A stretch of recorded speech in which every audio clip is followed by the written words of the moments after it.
How about that? Is that better? Well, welcome everybody to the Tuesday night Habits Health class. My name is Troy Drollinger, and of course we're here every 6:30 every Tuesday night Pacific Standard Time. We have Vonne Passarelli that is going to kind of share her story of basically her health journey and what she's found in her health. So go ahead, Vonne. Okay. I'm happy to share my story. I am so excited for the results of this program. And 4 years ago, I was not a happy person. And you see that before picture, I look at it and I remember how I felt. I had aches and pains. I was spilling out over my fat clothes, and I was not about to buy a size 16. So I thought I had no metabolism left and couldn't lose weight. And my brother and sister-in-law had a program that seemed to work, so I decided to try it, even though I was somewhat skeptical. I really thought I couldn't lose weight anymore because of my metabolism and my age. But my brother told me that all you have to do is follow the program, and you don't have a choice but to lose the weight. So I took that as a challenge and thought, okay, I'm going to follow the program to the T. And in the first week, I started feeling better. It was working, and I was determined to make my goal, so I continued. My clothes were getting bigger, and I was giving clothes away every 3 or 4 weeks. I completely stayed on the plan, except for Thanksgiving, and I went off on Thanksgiving, but I got right back on the next day, and I reached my goal December 1st, 2011. I had lost 41 pounds in a little over 4 months, and I felt great. At that time, I was managing my husband's family's jewelry store, and people couldn't help but notice, you know, they were wondering why I looked so good and how I did it. The employees there and customers were wondering, and so I really wanted to share this best kept secret with others because I couldn't believe the results I got. And so I decided to become a health coach. And I was managing the jewelry store. I was out of my house 10 hours a day, and being a health coach when I come home or sometimes in my breaks, and really loved the health coaching. And 2 years later, I became a full-time health coach, and I quit that job. And Take Shape for Life has given me not only my life back, but it gave me the freedom to enjoy that. So I hope that this helps somebody out there maybe thinking that they can't lose weight anymore, because you can, and this program's awesome. Well, thanks for that, Vonne. I'm going to introduce Dr. Eddie Arnold, and he's going to go through week 6 with us. So take it away. Okay. You know what? I'm trying to share my screen. Here we go. Let's pull this up here. All right. There we go. All right. My name's Dr. Arnold. I'm really happy to be with everyone tonight. Tonight we're going to be covering week 6 here. And let's see if this is going to work here for us. Yes, I think it is. All right, so a quick review real quick. Well, let me just, I guess, introduce myself for those people who don't know me yet. My name's Dr. Arnold. I've been a health coach for going on 10 years now, and have seen some wonderful, incredible things happen. And just real quickly, congratulations, Vonne, for your success and keeping it off for so long. That's awesome. I love hearing these success stories. It's so much fun seeing people get off medications, change their life, be able to do things that they couldn't previously do because of their health. Their health dictated what they could and couldn't do. And to be able to regain your health and have you be in charge of the things you want to do is just phenomenal. So I love coaching. I love seeing these success stories and hearing them, and it's so much fun to do this. So by way of review real quick, the last 2 weeks we've been talking a little bit about food, understanding how to eat properly once you get to your goal weight. Well, we're going to continue that and kind of wrap it up today. But in week 4, we really started to introduce the idea of managing your insulin pump, and went into that a little bit more as it relates to the glycemic index in week 5. And so the important thing to remember about these last 2 weeks, and if you haven't watched these are important lessons, probably some of the most important lessons in the whole 12-week process that will help you keep your weight under control. But the long and the short of it is that we want to remember that when we eat carbohydrates, our body secretes insulin. Insulin is a hormone that grabs that energy we put into our body, and its primary role is to take that energy and store it as fat. So when we eat a diet that is high glycemic or high carbohydrate, what happens is we put a lot of insulin into our body, and we store a lot of that energy as fat. And so if we want to make sure that we're not putting a lot of weight on and storing energy as fat, we need to make sure that we don't secrete a lot of insulin. Or in other words, we need to make sure that we eat a low carbohydrate diet. So we're going to continue this talk tonight and really cover a little bit more in depth some tips and tools to show you how to keep the weight off once you reach your goal weight. As always, we're using Dr. Anderson's Habits of Health book as our reference material, and then the workbook, Living a Longer, Healthier Life. You can go to his website, habitsofhealth.net, and there's just a lot of wonderful tools that you can utilize, that you can get access from your health coach for these tools. So we're going to break this down into some scientific information, because it really is, it isn't just mind over matter, avoiding some things so we don't put our weight back on. There really is a science to learning how to eat properly. So we're going to talk about these 3 things: fuel control, hunger control, and waste control as we go along. So the first principle is fuel control. Remember, and this is, for me, this was kind of a mindset change. As soon as I changed looking at fuel, at food as my best friend, the thing that was going to console me, my favorite after dinner treat. We look at food in totally the wrong way. We look at it in light of a psychological thing, and many times not as what it really is intended to be, which is just fuel for our body. We've turned it into this illustrious, wonderful best friend that we can relate to, and that's not really what it's designed to do, and it really doesn't do us any favors as we're really trying to gain control over this part of our life. So if you can change your mindset to looking at food as fuel, it's going to make a lot of difference. So when we eat, what we're doing is we're putting calories or energy into our body. Now we're putting a whole lot more into it than that, but let's break it down in when we're thinking about controlling our weight. The first thing we're going to look at is the fuel, the energy that we put into our body. And to learn how to control this fuel or this energy, we're going to break it down into three things: portion control, eating every 3 hours, and then fueling percentages. In other words, what percentage of what things should be on our plate. So let's dive into that. So the first point is portion control. There was a study that we looked at that said since 1980, Americans are eating on average more than 500 calories per day. Today, actually this was in 2010, but in 2010 it was about 500 calories per day more than we were in 1980. So it's no wonder that we're getting more and more overweight.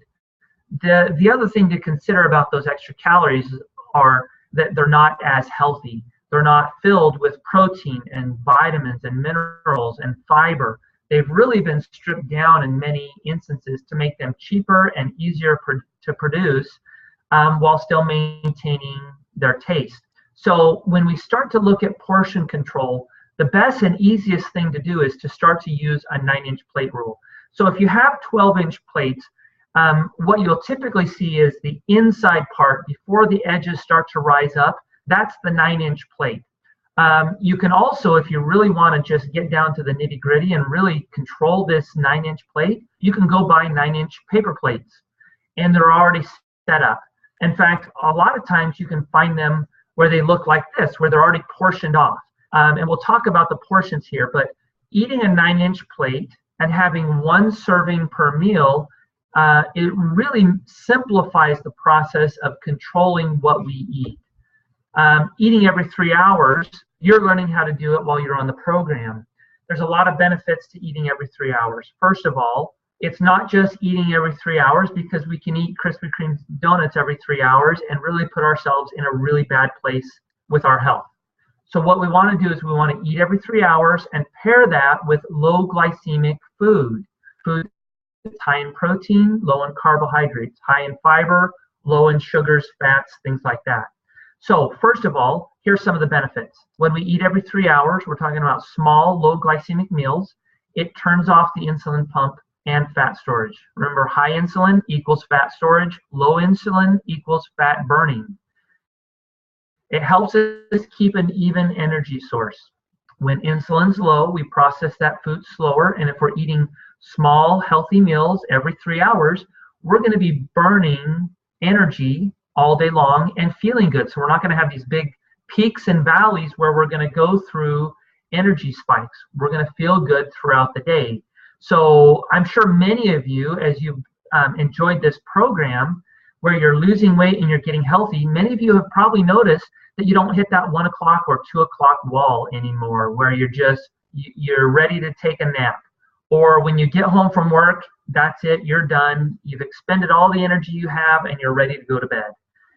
What happens when we eat every 3 hours and we're eating good, healthy food, we feel good throughout the day, we have good energy, we're ready to do the things that we want to and should be doing.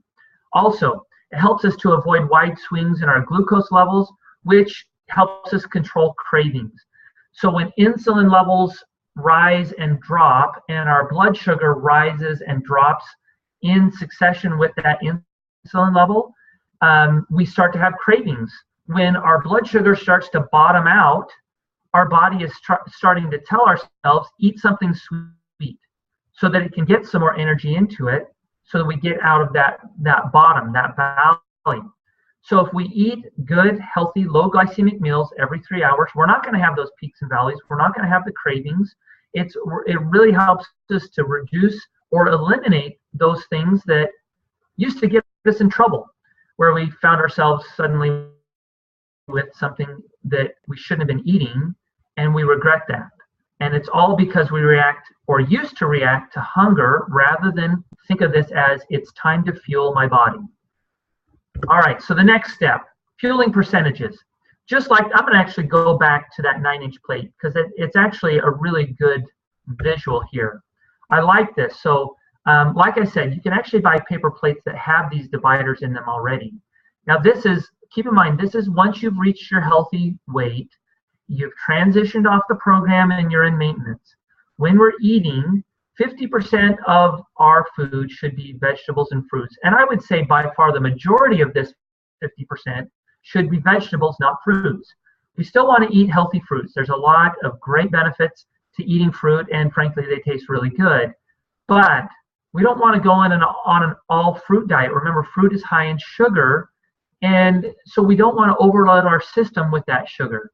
We want to make sure we're having a good balanced diet with vegetables mostly and some fruit. Then we look at this plate, 25% can be our starches. We want to make sure that they're complex starches. So rather than eat white rice, we want to eat wild rice. Rather than eat russet potato, we want to eat a yam, something like that. Rather than white bread, we want to eat wheat bread. But we can have a carbohydrate here, and then of course 25% should be a lean protein. That doesn't mean a lean protein that's smothered in gravy. We want to make sure that we're still eating lean, healthy meals because we want to solidify our success for the rest of our life, not continue to fluctuate 10 to 20 pounds and then constantly have to go back on the program and then come off and go on the program. We actually become more and more unhealthy when we do that. So that's the science of fueling. So we're really starting to learn how to control our weight here. So again, to review, first thing we're going to be doing here, going back here, is fuel control. Controlling how much food goes into our body, eating regularly small, low glycemic meals, and then controlling what percentage of our plate is correct. So 50% vegetables and fruit, 25% protein, 25% carbohydrates here. All right, so the next core principle is hunger control.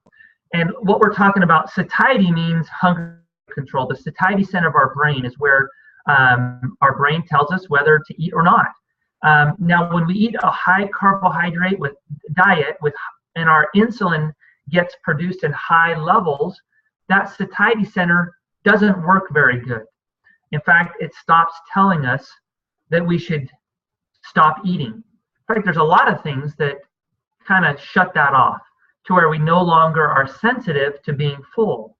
High fructose corn syrup will do that. Our body gets confused. The chemicals in our brain that tells us to stop eating gets confused, and we no longer stop eating. Sleep deprivation is actually a huge one that affects satiety. So when we're sleep deprived, we just keep eating. Our hormones aren't regulating our brain and telling it to stop. So we just don't feel full. Alcohol can certainly have that effect as well. Now, if we want to really learn how to control hunger, or the science of fullness, being full or not being hungry, there's 5 things that we look at: volumetrics, energy density, sensory specific satiety, and protein enhancement, and then fiber. So let's dive into those. So the first thing is volumetrics. Really, we want to eat stuff that is going to fill our stomach. There's actually some sensors in our stomach that produces a hormone called ghrelin. Ghrelin tells our brain that we're full. So when our stomach expands, our brain says stop eating. So when we eat stuff that is low density but high in water, like fruits and vegetables, high fiber foods, in other words, we're able to feel more full, and our brain says it's time to stop eating. So volumetrics is really important in this process. Now, energy density is actually something that's widely used in Europe. And basically what we're looking at is we're trying to avoid foods that are really high in energy. So you start thinking what those types of foods might be. Something that has a lot of calories for the size of the item, okay? The best we want to look at is an energy density rating of less than 1. Good ratings are between 1 and 2, and anything over 2 is something we want to avoid. So let's look at some of these things. So the lowest energy density category is here in the green, upper left-hand corner. Then we work our way around to the highest in energy dense food. So let's look at what's in that category. We've got crackers, chips, chocolate candies, cookies, nuts, butter, full-fat condiments. So things that maybe we really like. Now, there's a few things in here, in particular nuts, that even though they are high in energy, and the reason why they're high in energy is because they're high in fat. Fat has more calories per gram than protein and carbohydrates than they do. So that's why nuts are on here. Nuts' only redeeming grace here is that it also has protein, and so it ends up being lower on the glycemic index and doesn't secrete insulin. But we still want to only use nuts in the right amounts. We don't want to overdo it. You want to keep these small, so when you look at this, there's a reason why the red or danger zone is small. The yellow here is going to be our meats and cheeses, salad dressings, some snacks. We can eat these, but we've got to use them sparingly, okay? And that's why protein is 25% of our 9-inch plate and not 50%. Now, as we get over here onto the left side, we can look and see that we've got cooked grains, cereals with low-fat milk, low-fat meats, beans, legumes, low-fat mixed dishes. I'm not sure what they're referring to there, but salads. We're looking at things that are high in fiber. So these are things that are going to actually, they're going to help us feel more full, but two, they're not going to have as much energy, so we're going to be safer to use these. And then, of course, the thing that is the lowest, we've got most fruits and vegetables. Again, this is one of the reasons why 50% of our 9-inch plate is fruits and vegetables, and then we've got skim milk and broth-based soups. So if we try to center our diet 50% here, 25% here with our complex carbs and starches, maybe we have beans or something like that, and then 25% either here or the low-fat meats, we're going to keep ourselves in a very safe area with our energy-dense foods. Remember, avoid the red. Now, the next principle, actually, the slide is not here. It's sensory-specific satiety. Have you ever wondered why most restaurant food is either very sweet or very salty? There's a lot of flavor to it. What they found is that foods that are very salty or that are very sweet, our brain actually doesn't register the satiety of it. In other words, we don't feel full when we eat something really salty or really sweet. That's why we say there's always room for dessert, right? There's really not. But when we feel it, we feel like dessert is there, we're going to make room because our body craves it and because our brain doesn't register that it's taking that space. So when we look at protein, first of all, there's a lot of benefits to eating protein. Remember, protein is very low in the glycemic index. In fact, most protein, when it comes to lean meat, has a 0 glycemic index rating. So when we're eating protein, not only is it really good for the glycemic rating, but it helps us feel full. It's actually the highest on the list of the satiety index. The next is going to be our complex carbohydrates. We're looking at vegetables, beans, whole grains, things like that. And in other words, things that are high in fiber. Fats are very low, and of course, alcohol is the lowest. Here's another thing to consider. When we get to a restaurant, what is one of the first things that they offer to us? A drink, right? Not only does it alter our ability, our decision-making ability to make good choices, but it helps us to not feel full, so there'll be room for dessert, right? So keep that in mind next time you're out to eat. And then fiber is the last thing. I've mentioned fiber a couple times. When we eat a lot of fiber, we talked about that with volumetrics, but when we eat a lot of fiber, we feel full, but there's a lot of benefits to eating fiber. So just to review, I know we've talked about this before, there's soluble and insoluble fiber. Soluble fiber is what dissolves in the water. We're able to absorb it. It helps to reduce our overall bad cholesterols when we take it in large enough amounts. We can find this in vegetables, grains, fruits, and legumes. Insoluble fiber, or what I like to affectionately call the Roto-Rooter system of our digestive tract, it helps to clean out our gut system. It doesn't dissolve, so it's kind of like bulk. It goes through and helps to clean all the bad stuff out so that our intestinal tract can be healthy, it can absorb food better, and it really keeps our gut system very, very healthy. We can find this in brown rice, whole wheat products, seeds, vegetables, and fruit skins, as well as legumes.